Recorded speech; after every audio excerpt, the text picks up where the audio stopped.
Hi, welcome back. I'm Max, Director of Agent Product over here at Decagon. Excited to be joined today by John Hutchison.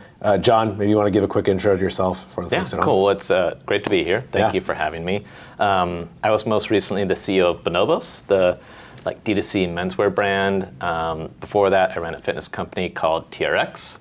And I spent about a decade at Nike and the North Face in a variety of kind of leadership and executive roles. And I'm a consumer brand guy, and I love the retail space. And I'm also really excited about what's happening in the world of AI, and have been talking to a ton of different companies, and I think Decagon is amazing at what you're doing. So I'm excited to have the conversation today. Well, I appreciate the kind words.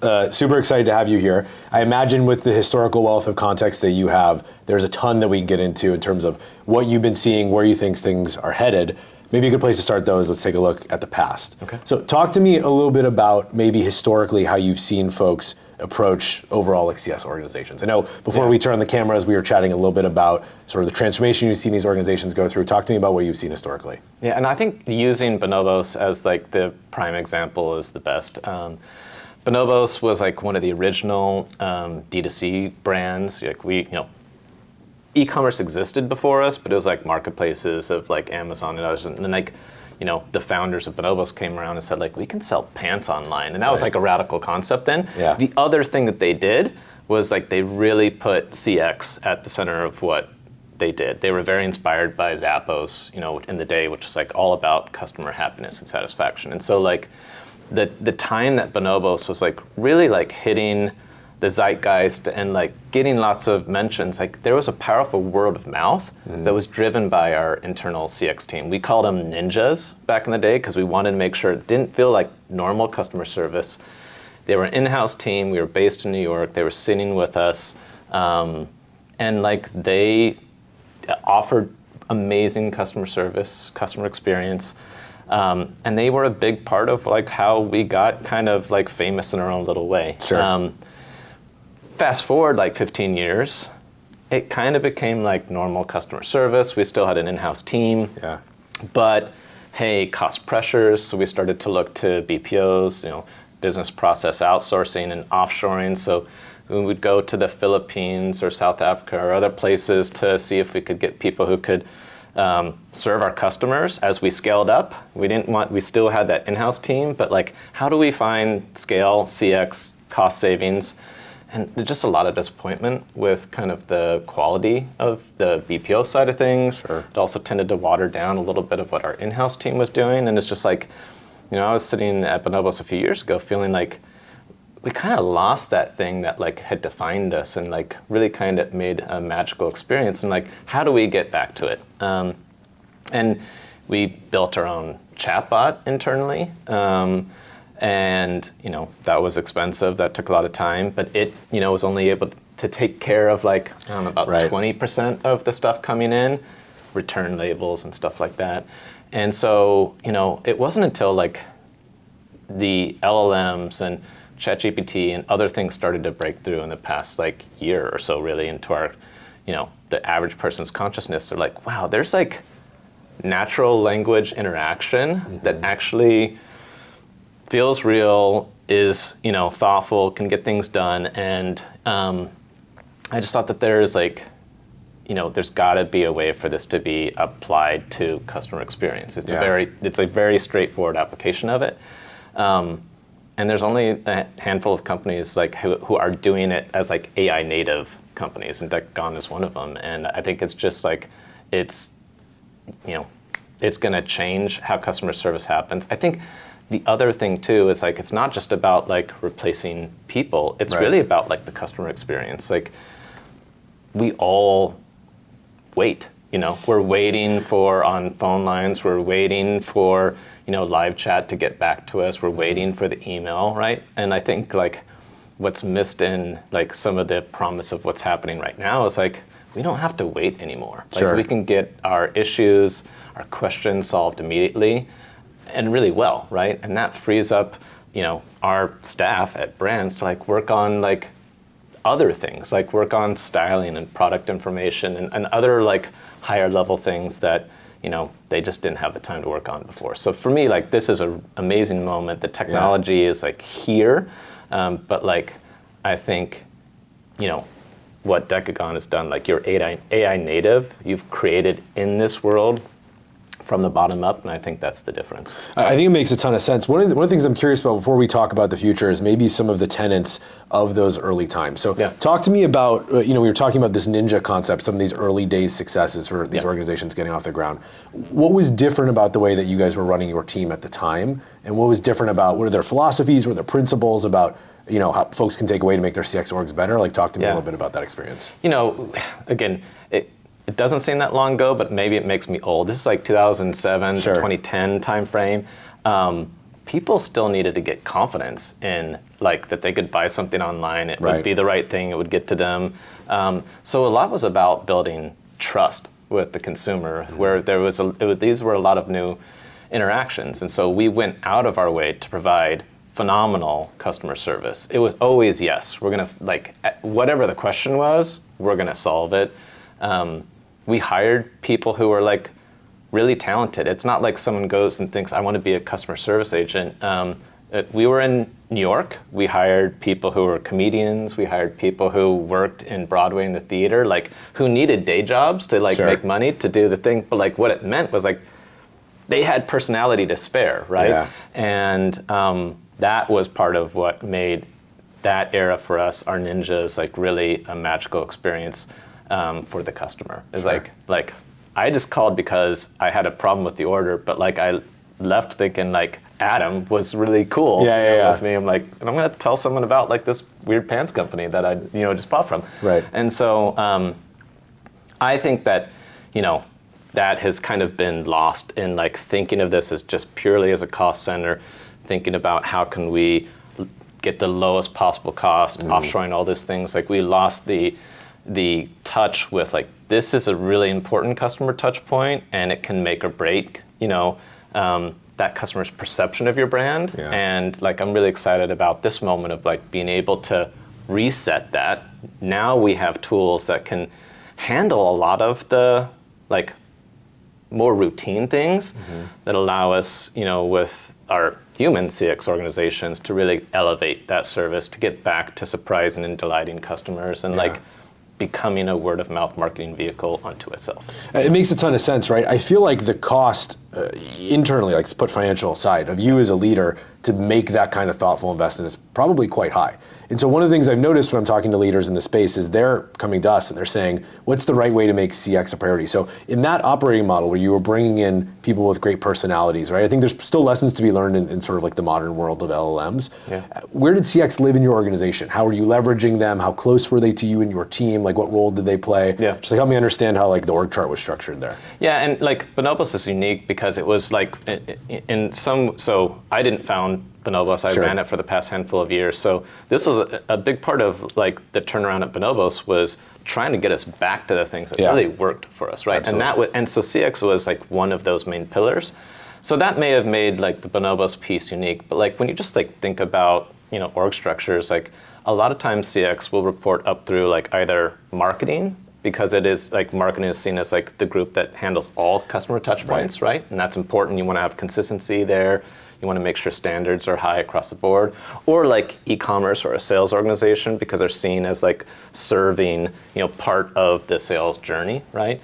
And so it's like one of those two things, but like, again, for us at Bonobos, it was a key part of our brand that we wanted to like resurrect again. Got it. So in your mind, is there a specific team or place or proximity to your leadership team that you felt like when you wanted to revitalize it, it's a specific type of person or leader that was a good fit? I ask because I'm sure there are lots of folks listening who look at the work that you did and said, great, that was fantastic impact and drive. And so maybe understanding a little bit more, fundamentally how you got your team ready to move into this modern era and to revitalize what you were doing, I think would be interesting to hear. Yeah, I mean, we had a handful of people leading CX. I think the best leaders were the people who could, it has become a very KPI-driven, function, meaning like how many contacts, like what's the time to resolution? Like there's a lot of KPIs, and like so many parts of our organizations now are very KPI-driven. Right. But the best leaders are the ones who could like marry that up with like a sense of the soul of the brand, empathy for the consumer, like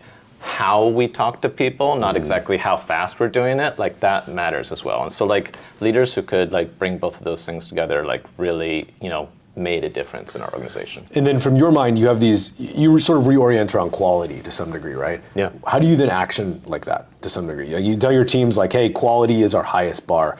Are there principles or guidance that you're giving down to your team in the way that they operate day to day from a human agent perspective? And the reason I ask, right, is, by the way, a lot of this I feel like is quite extensible to AI agents. Yeah. In the same way that you are designing and operating your underlying, CX organizations to bring quality, to bring thoughtfulness in mind. It's something we're talking about with folks all the time. And so is there guidance on how to implement that quality or how to take those principles and maybe change the way you're measuring things to get there? Or for you, is it more of a feeling? It's a little bit of both. I mean, Sure. like the things that mattered was like, first we wanted people to be like well trained at the systems. Like we wanted them to be able to like quickly get to the answer, and often that means like they have to be in various different systems and have to know how to navigate them, and that is a place where like an AI agent is probably going to be faster at learning those things. Yeah. There's also like brand voice and tone. Like we were a brand that wanted to be playful and fun and have a lot of empathy, right? And like that changes the way that you're communicating. So there was always, training and feedback, to people of like how to speak in the Bonobos way, right? Sure. And I think every brand has that sort of twist about how they want to show up. Mm-hmm. And I think like, a lot of what we did in the past that we were trying to get back to, and I admit like we didn't quite get there in as many ways as I wanted, was like we gave people a lot of freedom in the past. It has become very kind of professionalized and KPI-ized, if that's a term. Yeah. And we kind of lost the fact that like when you give people latitude, when you give them, a couple $100 a month or something like that to just like solve like a surprise and delight or solve something for a customer, like those are the things that get mentioned. Those are the, people take a picture of it and put it up on social media and like look what Bonobos just did. Like, giving people a little bit more freedom to make some choices that are like radically good for the customer and not necessarily the most cost-effective thing for the brand. Like in aggregate, that ends up being great for the brand. Yeah, absolutely. So, I think those are the things, I mean, it extends to AI agents as well, and I'm sure we'll get to this, right? The moments where you are truly resolving someone's issue in a way that feels completely seamless to what they're looking for and entirely almost concierge, right, is the thing that I think people remember. Yeah. It's so funny, I've talked to some brands where they'll say, how do we get people to remember, like how you come and talk to our support team? We want people to understand and frankly be excited and more willing to reach out to our organization and go through that flow, that process, because they know, even if they're not 100% sure what they should do next, this is the place they can come to figure out and get their answers. It extends quite interestingly to a lot of the work that Bonobos was doing as well, because to some degree you can imagine if you're doing this right, it actually can become a business driver, right? In terms of brand recognition, and even in the future we can talk about the AI agents, pushing towards recommendations or maybe even driving some of the conversion metrics as well. Yeah, absolutely. Like in the short term, like we would love like AI agents to handle the routine stuff. Like I joked about it with our team, but like one of the highest, where's my order is typically like a high contact. But another one is like return labels, like creating a return label. Sure. And I would tell the team like a part of me dies every time one of you have to take your precious energy and time to create a return label, which is like something that should be so easily automated. And we eventually figured out how to do that, but like it took way too much time. And it was like, at a certain point, it's like 40% of our contacts. I'm like, this is crazy, and like you probably don't feel great about your job at the end of the day if you did that 25 or 35 times. And so like, let's get that stuff handled by something else that's automated to allow you to like have the time and energy and space to provide the service that I know you can offer. Yeah, and I know you and I were talking about this before, we started here, right? But my first role was in customer support as well. Mm-hmm. To some degree, just getting the blanket triage of, do X, Y, and Z, refund A, B, C. Yeah. You can complete those quite quickly, which if I'm optimizing for like, some specific type of time experience, great. But ultimately that is almost antithetical to quality, right? You gotta give these people, to your point, space to breathe so they can do what it is their personality, kind of lets them do. Yeah. Let's talk about the customer side of things really quick. Sure. This is really, I think what we've been talking about is how these modern organizations kind of revitalize and how all of you, we're on this journey to quality. How has the expectations of modern customers changed since, where things were in the past? Do you feel like there's a push to quality? I mean, what's different about the expectations that people have from, you and your teams? We're all customers, right? Sure. Like, and so like, I think that like, we all have some sort of story of like an awful customer service experience where we, you know, we're on a phone call for like 45 minutes before someone picked up, or, you know, how many emails I had to send in before it would get responded to. And like that, unfortunately, has become the norm. Like it has become the norm that the customer has to expect a pretty significant amount of wait time and like a pretty substandard, you know, resolution. You know, like things will get resolved, but the way it feels, you know. And you so didn't enjoy the experience. No, you didn't right? enjoy the experience, right? It's gonna like the fact that you're calling in is already kind of like leaving a bad taste in your mouth. And so like, you know, I think what's so exciting now is you shouldn't have to wait anymore. Right. Like anytime we're like relying on a human in the system, we're gonna have like we're never staffing up for peak contact volume, right? So we're introducing this idea that there's always going to be some sort of wait time if it's just purely, you know, reliant on a human on the other side of the line. So like, let's automate some of this stuff.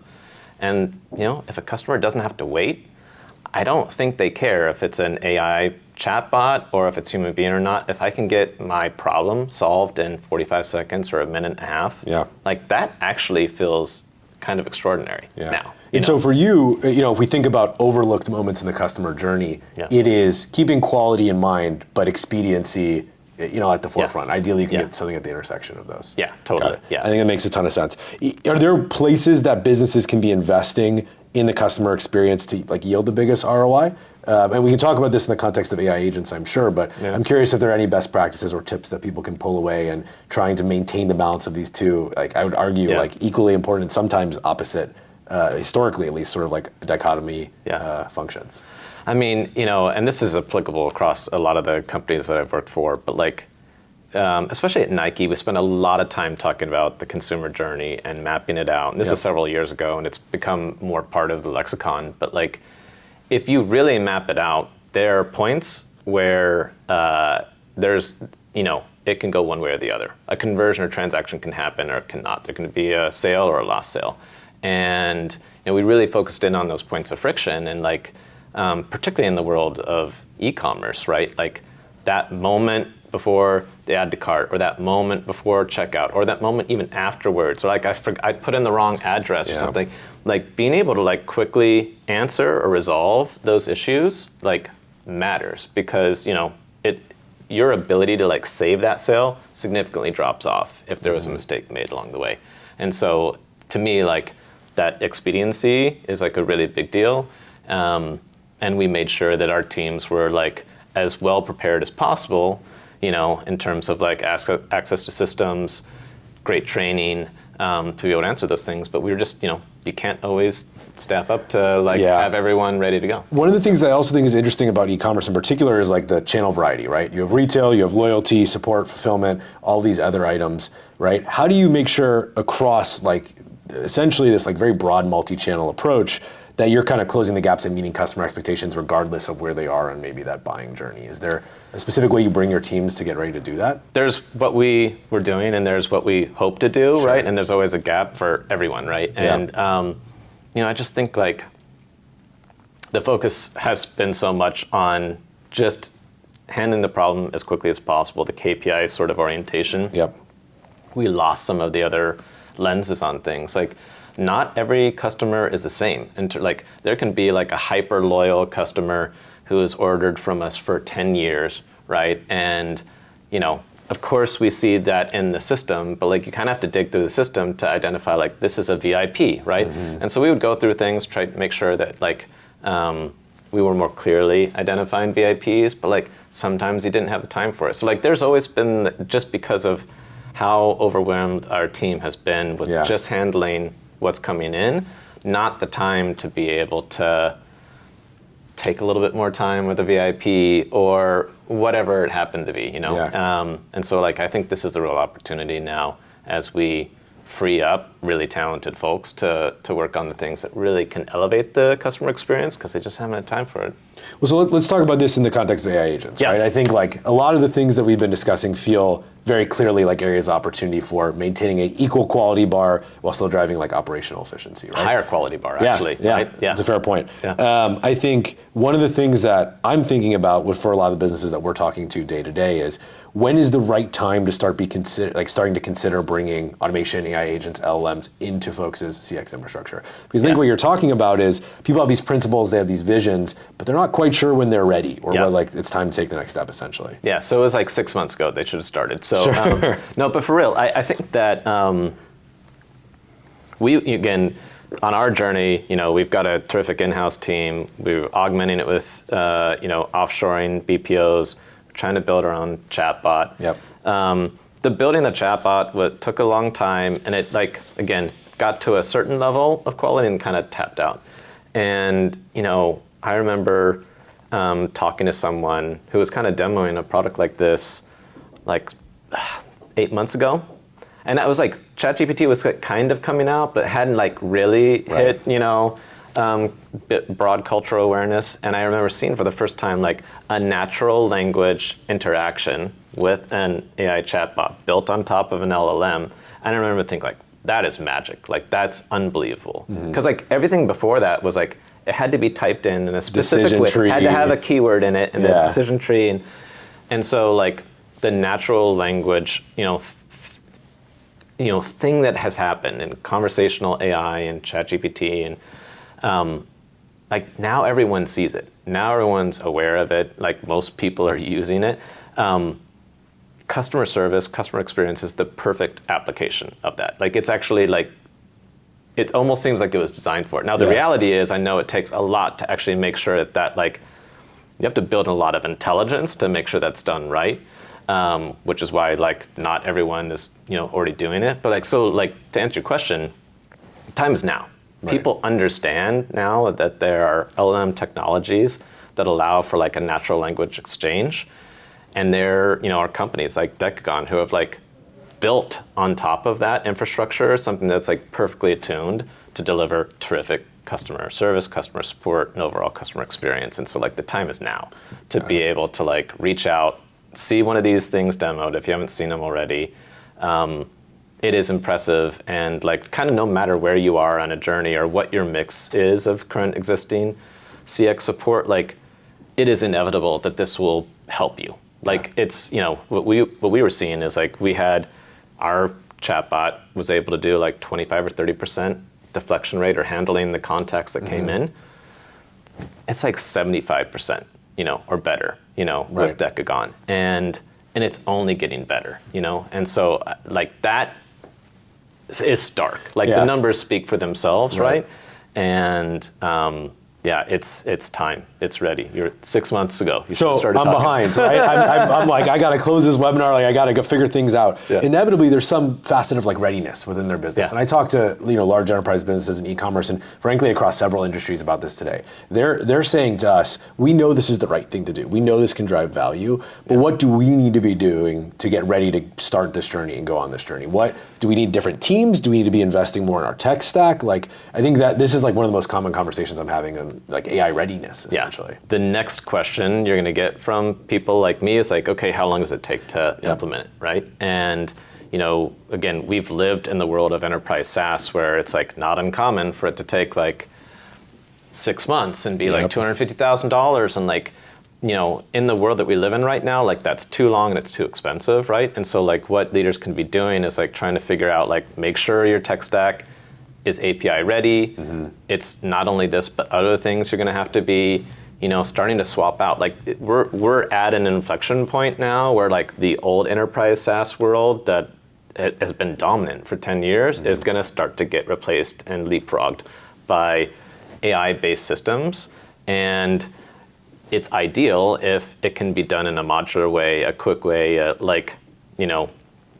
as little integration time as possible. That's going to be the things that certainly as an operator would it's music to my ears. Right. And it's becoming part of the expectation. It's how seamless can we make this happen? How quickly can you start to show value?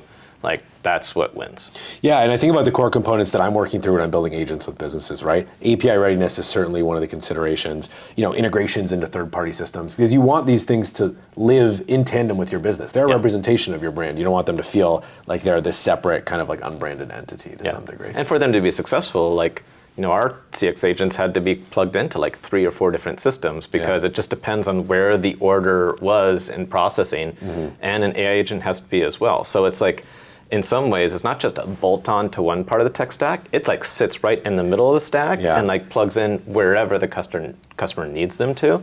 And so, that can result in maybe a complex integration, but I know you guys are going to get it figured out. Sure. So let's talk about that, right? Yeah. You have your tech readiness. You know that the time is now. And you've decided maybe to go talk to somebody like a Decagon and evaluate if this is the right fit. Someone's in your shoes. They're trying to figure out amongst a sea of potential options, who should I be working with, and what are the types of criteria that I should keep in my head? Yeah. I have an opinion on this. It's somewhat biased. What is your take on maybe the right way to be evaluating folks within the space? I haven't seen everything. I have seen quite a few different things. There are incumbent players that have provided CX platforms for quite some time and have like alleged that they're like building AI layers on top of it. It doesn't feel the same. Sure. It doesn't feel the same as a Decagon who has built their company in this era, not just like bolting onto something that exists, but like creating your entire offering around this new technology. It feels different, it looks different, it performs different.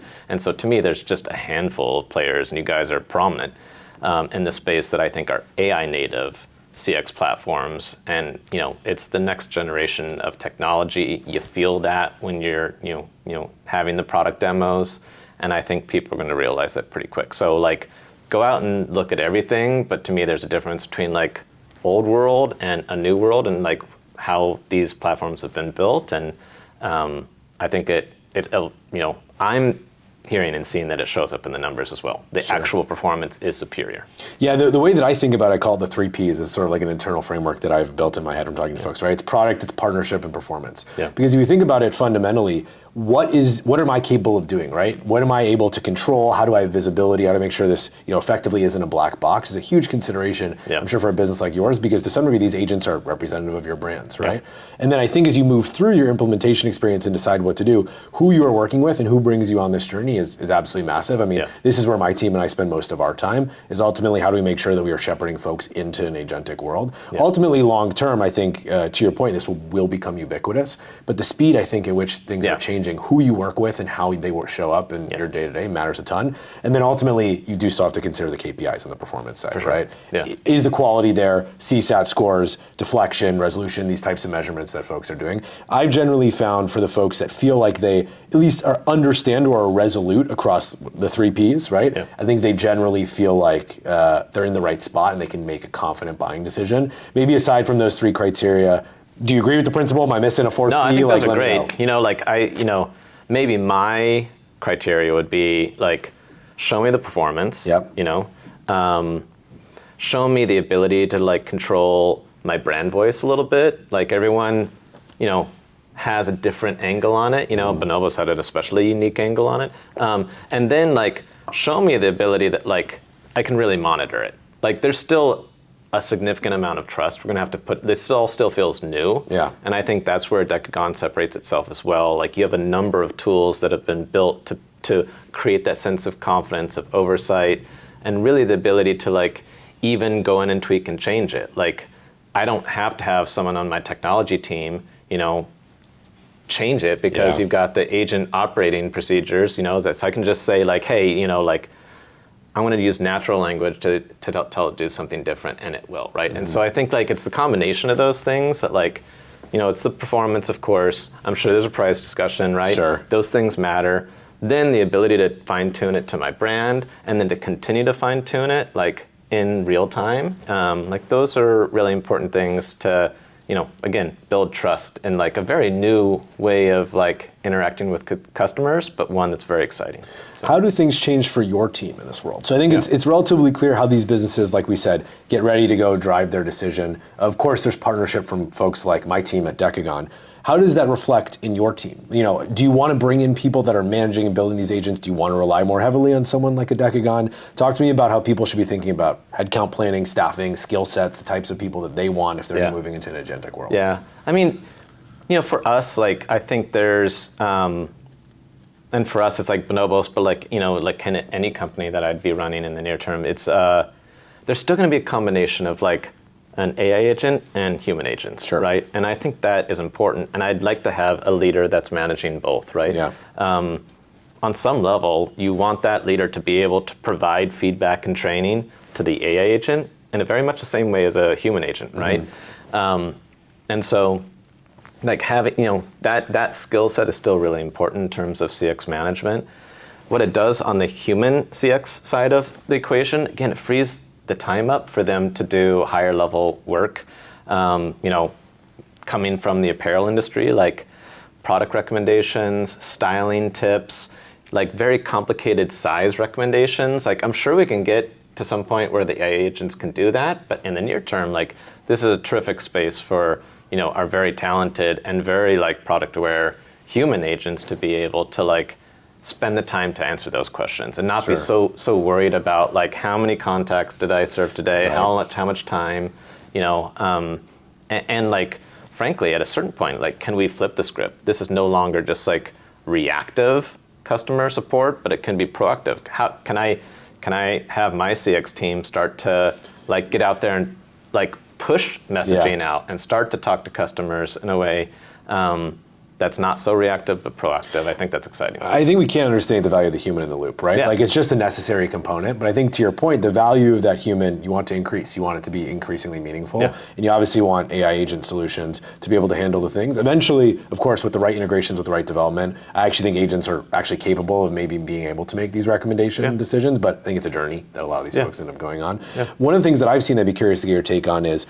almost like a career transformation that's happening within some CX orgs, where folks are saying, folks who are maybe maintaining these KPIs, these scores, looking over these broad swaths of BPO teams are actually undergoing a transformation where their focus then comes to how do I control and configure the AI agent, right? And how do I make sure that this is representative of the same thing I'm seeing over on the human side? Right. Have you seen folks go through that? I mean, how do you prepare for that? What should folks be looking for within a product to make sure that they can have that kind of configurability? I'm curious for your take. It kind of goes back to the point about like, in the same way that you would provide training and feedback to a human, like you want, like, it's helpful if you can build AI agent tool sets that allow that same sort of interaction. That's why like a natural language ability to like, the AOPs you guys talk about, like that's basically the same way our CX leaders provide feedback to our human agents, right? And so like that's what's kind of genius about how you've built that is it takes the same sort of leadership and management talent. You're not asking them to learn to do something different just because it's an AI agent. And I think that's helpful to getting us to scale this. Like, I don't want to have like a data scientist or software engineer now to run like a new platform. I want someone who's expert at serving customers to be able to do that, whether it's an AI agent or human agent. Yeah, I agree, right? I mean, the SOP to AOP connection, even the naming convention is similar, right? Yeah, totally. Feels so clear to me. Who better to be showing an AI agent automated solution on how the best way to serve users than the people who actually understand, the CX leaders who understand what it takes to get there. Yeah. Let's take it up a high level, right? So I think people now, to some degree, understand what it takes to evaluate, select an AI agent, how they need to prepare their teams. For the industry more broadly, where do you see things going, right? So where does a great CX organization look like in retail in 2025 and beyond? Obviously, it sounds like they're implementing some of this. Should they be changing their philosophy, their strategy? Help these folks see now what comes next, now they're understanding maybe the present day a little bit more. Yeah, I mean, I think these tools, AI agents, are necessary at this point for us to get to a point where the customer does not have to wait to get their problem solved. It's like the vast majority of customer issues are actually pretty routine, pretty easy to fix. So let's automate those things, right? I think that like we need to stop thinking of it though also as like this cost center where we're trying to drive the lowest cost. Obviously there's a cost benefit to this, but like that's what the whole BPO offshoring thing was. And I think that was bad for the industry. I think that created some of the bad customer experiences overall. Sure. And I think like we have the opportunity here in the agentic world to actually not look at it necessarily as like lowest common denominator cost, but highest common denominator like service. Like how do we get to that place, whether it's like letting our great human beings like go and do that, and or like figuring out ways for like the AI tools to be able to like serve proactively as well. Like, or all of it can help. Right. Let's turn customer experience back into what it was originally meant to be, which was like a touch point that felt good. Like it was reinforcing the good aspects of a brand. So many times right now it's not. You know, Agreed. It's painful. I would say a detractor sometimes. Yeah. Is there a blueprint that you would advise folks to run? A framework or thoughts in your mind? If someone's saying to you, like they could sit down with you and say, here's my org structure, here's my team, and you could advise them on philosophy. Is there any sort of structure or strategy that you would nudge people towards? You know, I think that like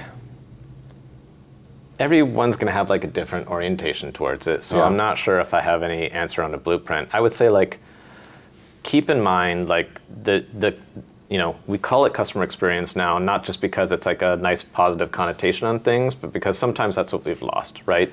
And, you know, like let's focus on like, hey, there's no wait time. Let's focus on like, how do we get those CSAT and NPS scores back up again? You know, but for Bonobos, it was like a word of mouth marketing tool for us because people enjoyed it so much. Like, how do we get that back? And I think like we're in a new era when that's possible again. Well, it's so interesting because when I look at the way that different companies I've worked with have built AI agents, you're right, it just starts with the philosophy, right? The actual implementation is downstream of what you want, what your staff to do, on what timeline, what you're looking for, your cost considerations. But I actually think it's much harder than people give it credit for to live the philosophy to some degree and to say, I recognize this return to quality, this is what I'm driving towards, this is what I want to be, and then to actually put it into action. And so I think, you know, if I'm discerning anything from our conversation today, it's actually just the value of that ideological belief. Of course, being considerate of the reality of these businesses, you know, the quality, the cost considerations, all of these things. But there's quite a bit of value in being idealistic and almost like principled in the way that people are approaching this AI agent building, because you're giving yourself an opportunity to get back to a world you were before, and not, you know, for lack of a better term, digging yourself a hole a little bit deeper in what honestly feels like it may have been a flight away from what you know is quality or a good outcome. Are there any brands that you feel like are doing this well today? Any representations you feel like are headed in the right direction? So Bonobos is great. Like I love our Bonobos. Yeah, no, it's like, you know, I can't think of a whole lot of them right now. And I think that's because like we're still at the beginning of this like technological evolution here, but it does feel like the average is still kind of quite low in terms of experience, but like put in a call to you guys at DECCON, I think you're going to help them out. So, I think that's the opportunity, right? I think, you know, if I'm a business leader, for me, the big takeaway here is, you know, what do I care about the most? What are the things that I value? And making sure that, you know, obviously I'm able to work with a solution that's driving me to that point. I mean, we see it in our market. There is just so much opportunity, I think, for folks to drive improvement here. You're right. These 25% baselines to 75% improvements, bringing along with them increases in quality and CSAT. You know, if you even want to just cut away the two of the P's, the product and the partnership, if you're just looking at the data, right, like it just makes a lot of sense. And so I feel like, you know, driving the urgency to folks and really, I think, hammering home the value of the moment we're in right now is quite interesting. Because to some degree, if we're being transparent, you know, competitors in the space, you know, people in e-commerce space, lots of businesses are thinking about this already. That's why DECCON exists, is we're having conversations with these folks right now. And so I think it makes a ton of sense. There just seems like there's so much opportunity here for all these businesses to differentiate themselves and really almost productize the ninja experience that you were talking about in the future. Totally. And like, you know, change can happen so rapidly. I don't think people quite understand like how great the tools are now.